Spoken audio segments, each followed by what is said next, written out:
pretty sure we're almost there.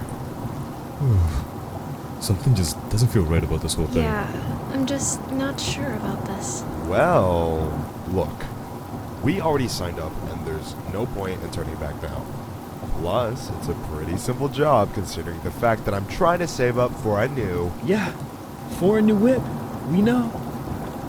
Didn't mean to flex how much more money I have. Huh? You and your whopping bank account total of $5,000? Yeah, okay. 5,000 more than you're rolling with. Oh, really? Me and you both know, bro. Ugh, can you guys shut up already? And I think that's the place. Yikes. Looks like Todd's house. This place really did go downhill. Huh. Yep, guess so.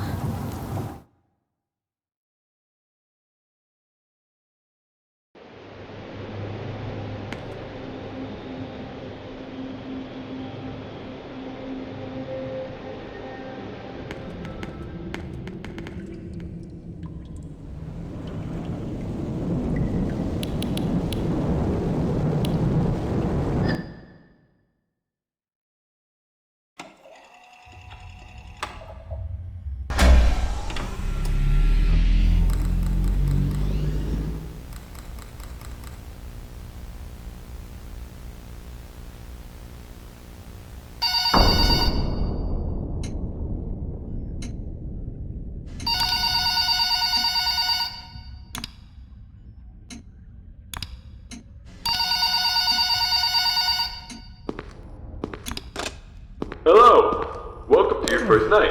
I'd like to congratulate you on the behalf of Tony's Tacos on earning your position here as security personnel. We know it's a big deal, so don't worry. We'll make sure you're equipped with the right tools necessary to complete this job. So with that being said, let's get you acquainted. First of all, in your office, there are two important things to know. Number one, your computer, or otherwise known as your security camera.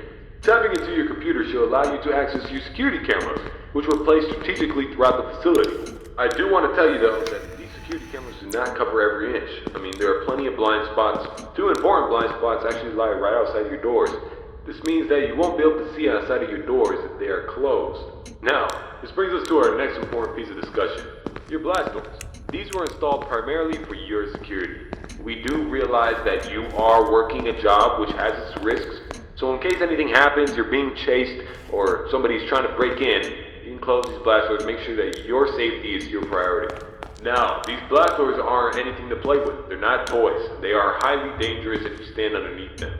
They will close on anything, so anything that's standing in its way, you can say goodbye to it. It's also critical to realize that these two doors, when closed, put an extreme amount of strain on our only two working generators. So if you don't plan to run out of power and keep the lights on, then keep those doors open. Now, one at a time works, but two at a time is too much for our generators to handle. So please, be careful. Now that may lead you into the question of, well, where are these generators? I mean, if they do break down, is there anything you can do about it? Yeah, you can. We trained you on how to repair them, so let me tell you where they're located. Within your office should be a newly installed flat screen TV, which displays a digital map of the entire restaurant. This is going to come in handy whenever you need to locate something. Now there should be alarm lights installed on that TV screen.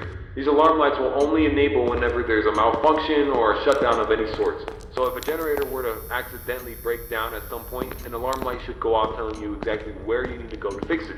Luckily for you, the only two generators which power this entire facility are located in the same area, the parts and service region. The third and only alarm light in the arcade actually corresponds to the ventilation system. We have installed our ventilation reset switch in the arcade. I know it's unconventional, but our engineers decided that was the best spot for it. Knowing where the ventilation reset switch is located will be the deciding factor between life or death. The cons about purchasing an old abandoned pizzeria is that everything around it's pretty much historic. I mean, they're antiques, so your ventilation system sucks. Sorry to break it to you, but you're gonna have to reset it every once in a while. And since all the doors are locked here, you're not going to have an extra airflow of air anytime soon. Oh, and there's one more thing I forgot to mention within your office. Towards the south wall in the back part of your office should be a small stage. On this stage should be an old and abandoned animatronic. Now this is a relic from the old pizzeria. If you're not good with puppets or anything of that sort, then you can keep the curtain closed. I mean, if you don't want to see it, make sure it doesn't see you. Am I right? And that brings me to my next point. There are a variety of other abandoned animatronics left over from the other pizzeria lying around here. This includes the front stage, parts and service region, the warehouse, you name it. There's at least something that we can salvage there. Not to worry, these animatronics are shut down, so there's no source of power anywhere within their rigs. So between me and you, there shouldn't be another incident. But that about covers it. It should be a very smooth night, uneventful. You should be able to get accustomed and acquainted with everything, and I hope to see you tomorrow. You have a good night.